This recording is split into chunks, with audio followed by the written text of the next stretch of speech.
बच्चों, आज हम कक्षा 12 व्यवसाय अध्ययन के अध्याय 7 निर्देशन के अंतर्गत अभ्यास प्रश्नों पर चर्चा करेंगे। आज हम निबंधात्मक प्रश्न देखेंगे। पहला प्रश्न है, एक अच्छे नेतृत्वकर्ता के गुणों की व्याख्या करें। क्या महज गुण नेतृत्व की सफलता सुनिश्चित करते हैं? यहाँ पर एक अच्छे नेता के गुणों के बारे में पूछा गया है। अच्छे नेता के गुण, शारीरिक विशेषताएं। शारीरिक विशेषताएं जैसे कद, वजन, स्वास्थ्य, रूप, रंग, उपस्थिति किसी व्यक्ति के शारीरिक व्यक्तित्व का निर्धारण करती है। अच्छी शारीरिक विशेषताएं लोगों को आकर्षित करती हैं। जिस नेता की अच्छी शारीरिक विशेषताएं होती हैं वह लोगों को अपनी ओर आकर्षित करने का कार्य करता है। ज्ञान, एक अच्छे नेता में आवश्यक ज्ञान तथा कौशल अवश्य होने चाहिए। केवल ऐसे ही व्यक्ति अपने अधीनस्थों को सही रूप से आदेश दे सकते हैं तथा प्रभावित कर सकते हैं। देखिए, एक नेता में अच्छा ज्ञान भी होना चाहिए। वह जिस कार्य को करता है उससे संबंधित उसके पास नॉलेज होनी चाहिए, तभी वह अनुयायियों को अपनी ओर आकर्षित कर सकेगा। सत्यनिष्ठा या ईमानदारी, एक नेता में उच्च स्तर की सत्यनिष्ठा तथा ईमानदारी होना आवश्यक है। वह दूसरों के लिए आदर्श होना चाहिए। जिन नैतिकता तथा मूल्यों का वह प्रचारक है, जिन नैतिक मूल्यों का वह प्रचार करता है, प्रसार करता है, वे नैतिक गुण उसमें होने चाहिए।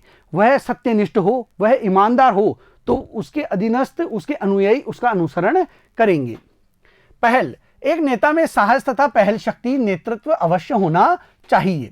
संप्रेषण कौशल, एक नेता को अच्छा संप्रेषक होना चाहिए। उसे केवल एक अच्छा वक्ता ही नहीं होना चाहिए, बल्कि एक अच्छा श्रोता, शिक्षक, परामर्शक तथा विश्वसनीय भी होना चाहिए, ताकि वह सबसे काम करवा सके। देखिए, एक नेता का अच्छा वक्ता ही नहीं, अच्छा श्रोता भी होना चाहिए, ताकि वह अपने अनुयायियों, अधीनस्थों की बात को सुने। इससे काफी समस्याएं वह तुरंत हल कर सकता है। अभिप्रेरणा कौशल, एक नेता को एक प्रभावी अभिप्रेरक भी होना चाहिए। उसे लोगों की आवश्यकताओं को समझना चाहिए तथा उनकी आवश्यकताओं की संतुष्टि के द्वारा उन्हें प्रेरित करना चाहिए। आत्मविश्वास, एक नेता में उच्च स्तर का आत्मविश्वास होना चाहिए। यहाँ तक कि अत्यंत कठिन समय में भी उसे अपना विश्वास नहीं खोना चाहिए। उसे धैर्यवान होना चाहिए ताकि वह कठिन परिस्थितियों का भी आसानी से सामना कर सके। वह आत्मविश्वास न खोए, तो उसके अनुयायी उसका अनुसरण करते हैं। निर्णय लेने की क्षमता, कार्य के प्रबंधन में नेता का निर्णायक होना अत्यंत आवश्यक है। जब वह किसी तथ्य के विषय में संतुष्ट हो जाता है या उसे ठीक लगता है तो उसे अपनी बात पर दृढ़ संकल्प रहना चाहिए तथा अपने विचार बार बार बदलने नहीं चाहिए। देखिए, जिस संबंध में उसने निर्णय ले लिया है उस निर्णय पर उसे अडिग रहना चाहिए और अपने निर्णय को उसे बार बार नहीं बदलना चाहिए। सामाजिक कौशल, एक नेता को सबसे मिलजुल कर रहना चाहिए तथा अपने सहकर्मियों तथा अनुयायियों से मैत्रीपूर्ण व्यवहार रखना चाहिए। यह भी उसका सामाजिक गुण उसमें होना चाहिए कि वह सभी से मिलजुल कर रहे, सबको साथ लेकर आगे बढ़े। उपयुक्त गुणों से यह अभिप्राय है कि एक अच्छा नेता बनने के लिए इन गुणों की आवश्यकता है, परंतु यह बिल्कुल भी आवश्यक नहीं है कि ये सारे गुण एक नेता में पाए जाएं। एक नेता में इन गुणों की समझ अवश्य होनी चाहिए। ये गुण ही ऐसे गुण हैं जो नेतृत्व की सफलता को निश्चित भी करते हैं। यह जरूरी नहीं है कि एक नेता में ये गुण हो ही, लेकिन ये गुण अगर किसी व्यक्ति में पाए जाते हैं तो वह अच्छा नेतृत्वकर्ता हो सकता है।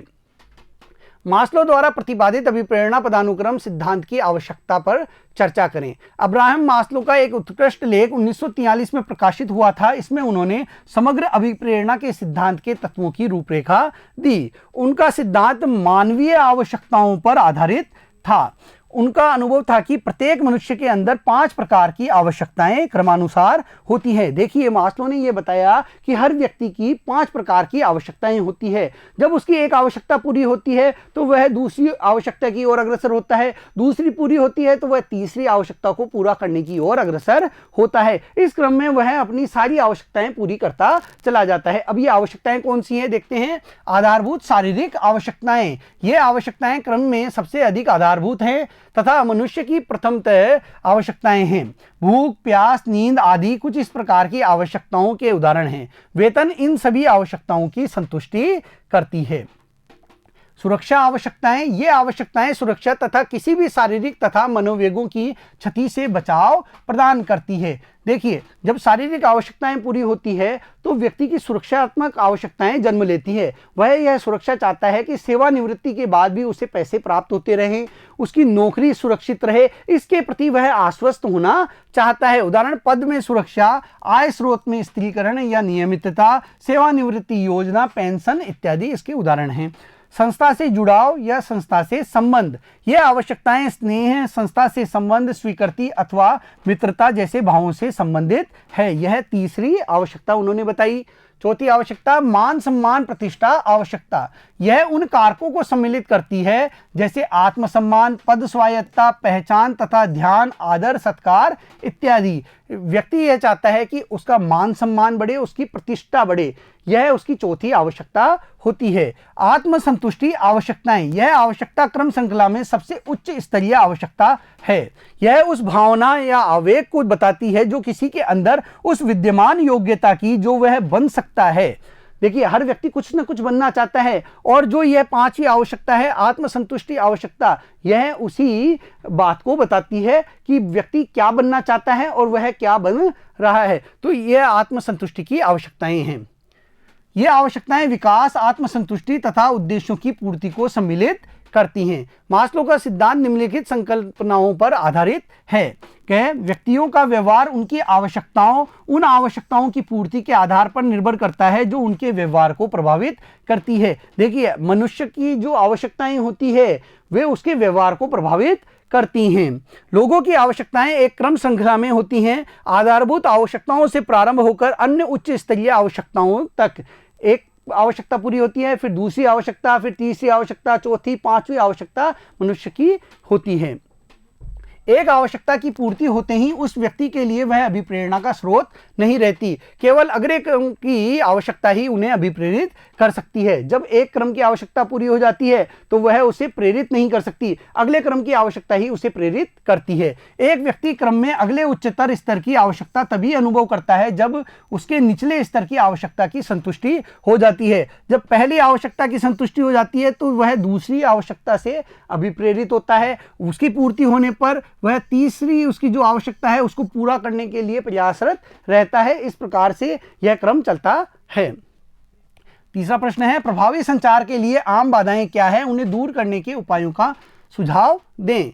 देखिए, जो प्रभावी संचार की बाधाएं हैं उसके बारे में पूछा गया है। पहली बाधा है संकेतिक या संकेतीय बाधाएं। संकेत भाषा की वह शाखा है जो शब्दों तथा वाक्यों के अर्थ से संबंध रखती हैं, शब्दों और वाक्यों से इनका संबंध होता है। संचार की संकेतीय बाधाएं उन समस्याओं तथा बाधाओं से संबंधित है जो संदेश की एनकोडिंग व डिकोडिंग करने की प्रक्रिया में उन्हें शब्दों तथा संकेतों में परिवर्तित करते समय आती है। जब एनकोडिंग और डिकोडिंग की जाती है तो शब्दों और संकेतों में जब परिवर्तन होता है तो उस समय जो बाधा उत्पन्न होती है वह संकेतीय बाधा होती है। संदेश की अनुपयुक्त अभिव्यक्ति, विभिन्न अर्थों सहित संकेतक, त्रुटिपूर्ण रूपांतरण या अनुवाद, अस्पष्ट संकल्पनाएं, तकनीकी विशिष्ट शब्दावली, शारीरिक भाषा तथा हाव भाव की अभिव्यक्ति की डिकोडिंग, ये सभी संकेतीय बाधाएं हैं।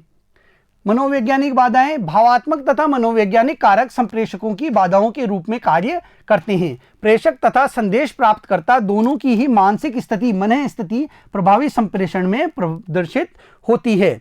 असामयिक मूल्यांकन, यानी पहले ही मूल्यांकन कर लेना बात पूरी होने से पहले, सावधानी का अभाव या ध्यान न होना, संप्रेषण के प्रसारण में लोभ, क्षय तथा अपर्याप्त प्रतिधारण, अविश्वास मनोवैज्ञानिक बाधाओं में शामिल किए जाते हैं। संगठनिक बाधाएं, वे कारक जो संगठनिक संरचना, आधारिक संबंधों, नियम तथा अधिनियम इत्यादि से संबंधित हैं, कभी कभी प्रभावी संप्रेषण में बाधाओं के रूप में कार्य करते हैं। संगठनिक नीति, नियम तथा अधिनियम, पदवी या पद, संगठन की संरचना में जटिलता, ये संगठनिक बाधाओं में शामिल किए जाते हैं। व्यक्तिगत बाधाएं, प्रेषक तथा संदेश प्राप्तकर्ता दोनों के व्यक्तिगत कारक भी प्रभावी संप्रेषण पर असर डाल सकते हैं। सत्ता के सामने चुनौती का भय, अधिकारी का अपने अधीनस्थों में विश्वास का अभाव, संप्रेषण में अनिच्छा, उपयुक्त प्रोत्साहनों का अभाव इस प्रकार की बाधाओं में सम्मिलित किए जाते हैं। संप्रेषण की बाधाओं को दूर करने के उपाय। देखिए, कुछ उपायों को अपनाकर संप्रेषण की बाधाओं को दूर किया जा सकता है। संप्रेषण करने से पहले विचार या लक्ष्य स्पष्ट करने चाहिए। किसी भी समस्या को अधीनस्थों को बताने से पहले अधिकारी को स्वयं ही सभी परिप्रेक्ष्य से समस्या स्पष्ट होनी चाहिए। अधिकारी को पहले उस समस्या के बारे में सारी जानकारी होनी चाहिए, उसके कॉन्सेप्ट खुद के क्लियर होने चाहिए, तभी वह अपने अधीनस्थों को उस समस्या के बारे में अच्छे तरीके से समझा सकता है। संदेश प्राप्तकर्ता की आवश्यकता अनुसार या समझ के अनुसार संप्रेषण करे। प्रबंधक अपने जो अधीनस्थ हैं उनकी समझ, उनकी शिक्षा के अनुसार ही संप्रेषण करे तो अच्छा रहेगा। प्रबंधक को अपना संप्रेषण अधीनस्थों की शिक्षा तथा उनकी समझ के स्तर के अनुसार ही व्यवस्थित करना चाहिए। संप्रेषण के पहले अन्य लोगों से भी परामर्श करे। जब भी प्रबंधक संप्रेषण करे तब उन्हें अपने अधीनस्थों से पहले ही राय मशवरा कर लेना चाहिए ताकि प्रभावी संप्रेषण हो सके। संप्रेषण की योजना में अधीनस्थों की भागीदारी तथा उनका शामिल होना उनकी तत्काल स्वीकृति तथा ऐच्छिक सहयोग प्राप्त करने में सहायक सिद्ध होती है।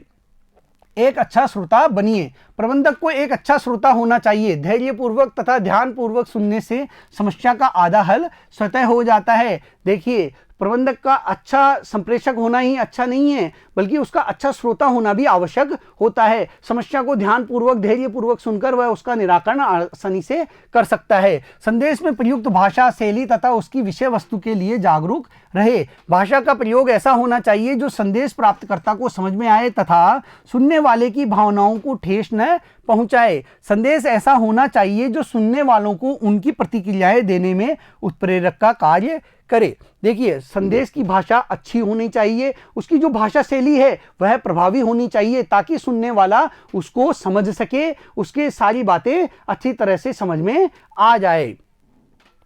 चौथा प्रश्न है, किसी कंपनी के कर्मचारियों को प्रेरित करने के लिए उपयोग किए जाने वाले विभिन्न वित्तीय तथा गैर वित्तीय प्रोत्साहनों की व्याख्या करें।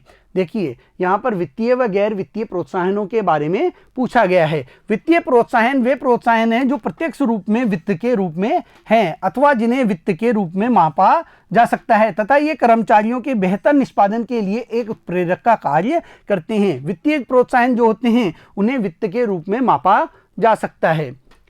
वित्तीय प्रोत्साहन के प्रकार, वेतन तथा भत्ता। प्रत्येक कर्मचारी के लिए वेतन एक आधारिक वित्तीय प्रोत्साहन है। इसमें आधारभूत वेतन, महंगाई भत्ता तथा अन्य भत्ते शामिल हैं। दूसरा है उत्पादकता संबंधित पारिश्रमिक या मजदूरी प्रोत्साहन। बहुत सी पारिश्रमिक प्रोत्साहन योजनाओं का लक्ष्य पारिश्रमिक का भुगतान को उनकी व्यक्तिगत सामूहिक स्तर की उत्पादकता के साथ जोड़कर उनकी उत्पादकता को बढ़ाना है। व्यक्ति कितना उत्पादन कर रहा है, यदि उससे पारिश्रमिकता को जोड़ दिया जाता है तो जो अधीनस्थ हैं वे अपनी उत्पादकता को बढ़ाने के लिए कार्य करते हैं। बोनस या अधिलाभांश। बोनस वह प्रोत्साहन है जो कर्मचारियों को उनकी मजदूरी या वेतन के ऊपर अथवा अतिरिक्त दिया जाता है। लाभ में भागीदारी। लाभ में भागीदारी का अर्थ कर्मचारियों को संगठन के लाभ में उनका हिस्सा देना है। जब संगठन को अधिक लाभ होता है तो उस लाभ में कर्मचारियों को हिस्सेदार बनाकर भी उन्हें प्रेरित किया जा सकता है। यह कर्मचारियों को अपना निष्पादन सुधारने की प्रेरणा देता है ताकि वे लाभ बढ़ाने में अपना अधिकतम योगदान दे सके, ताकि कर्मचारी संगठन का लाभ बढ़ाने के लिए अधिकतम योगदान प्रदान कर सके।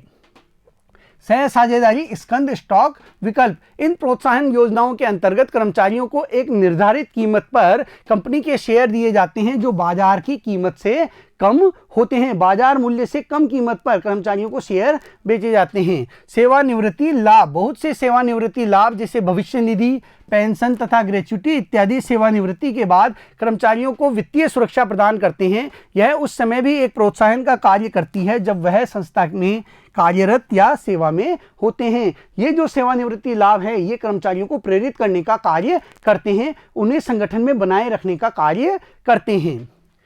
अनुलाभ या परक्विंज। बहुत सी कंपनियों में कार भत्ता, घर की सुविधा, चिकित्सा सहायता तथा बच्चों के लिए शिक्षा आदि लाभ दिए जाते हैं। ये वेतन के अतिरिक्त भत्ते या लाभ हैं। ये उपाय कर्मचारियों, प्रबंधकों दोनों को ही अभिप्रेरित करते हैं। ये जो अतिरिक्त लाभ होते हैं ये वेतन भत्तों के अतिरिक्त होते हैं जिनसे कर्मचारी व प्रबंधक प्रेरित होते हैं। गैर वित्तीय प्रोत्साहन, जिनका मुद्रा से कोई संबंध नहीं होता। मनुष्य की सभी आवश्यकताएं केवल पैसे से ही संतुष्ट नहीं होती। मनोवैज्ञानिक, सामाजिक तथा संवेगी कारक भी प्रोत्साहन देने में एक महत्वपूर्ण भूमिका निभाते हैं। गैर वित्तीय प्रोत्साहन मुख्यतः इन आवश्यकताओं पर केंद्रित होते हैं।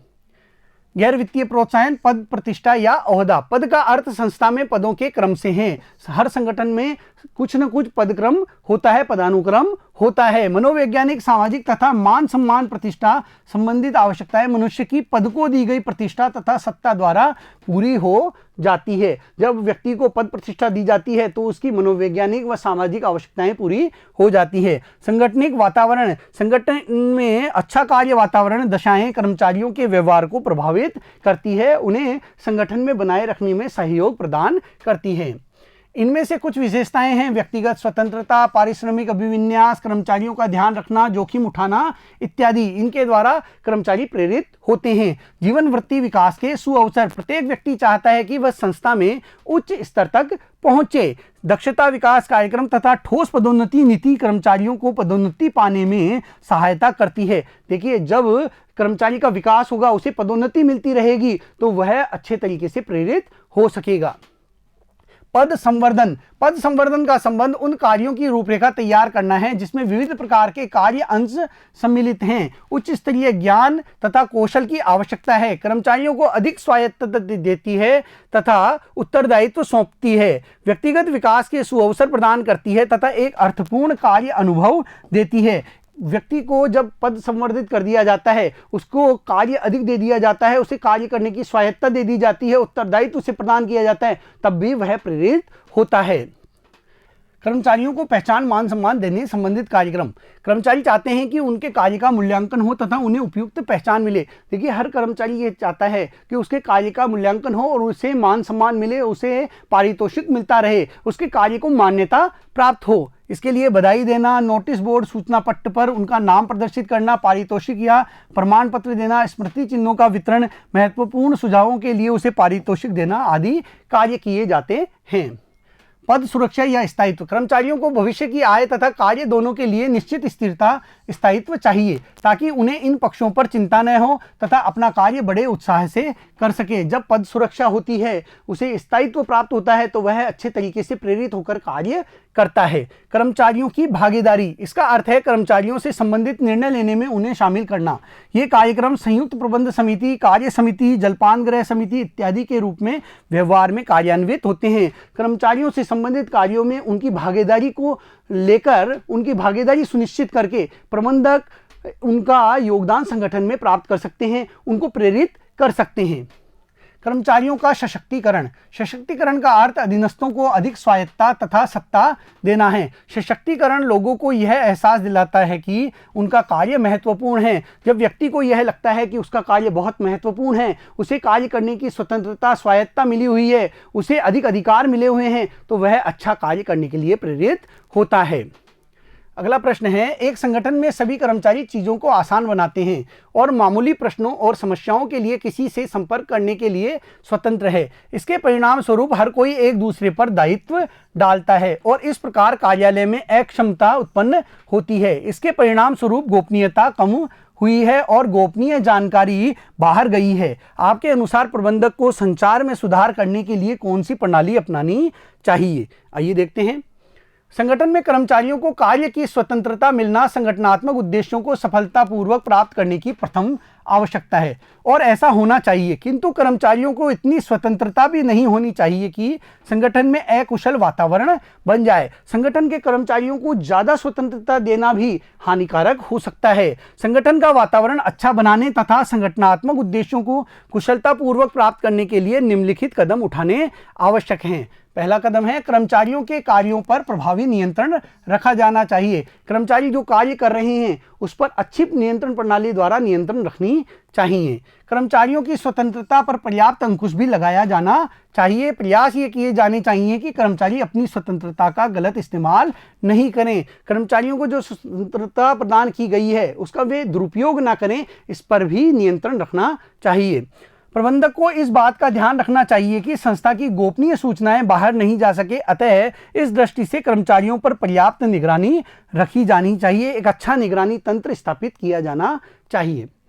संस्था में कर्मचारियों के कार्य के तथा आराम के घंटे निश्चित किए जाने चाहिए। संस्था में कर्मचारियों की शंकाओं तथा समस्याओं के समाधान के लिए एक उचित व्यवस्था व नीति बनाई जानी चाहिए और उसका शंकाओं व समस्याओं के समाधान में पालन किया जाना चाहिए। संघ का समस्या समाधान के लिए अच्छी नीति बनाकर उसका संगठन में प्रयोग करना भी बहुत जरूरी होता है। प्रबंधकों को प्रयास यह करने चाहिए कि संस्था में अकुशलता का वातावरण नहीं बने। संस्था का वातावरण अच्छा हो, कार्य करने की दृष्टि से अच्छा वातावरण वहां निर्मित हो, इसका प्रयास संगठन के प्रबंधकों को करना चाहिए। बच्चों, आज हमने इस अध्याय के प्रश्नोत्तर किए। अगले वीडियो में फिर मिलेंगे। धन्यवाद।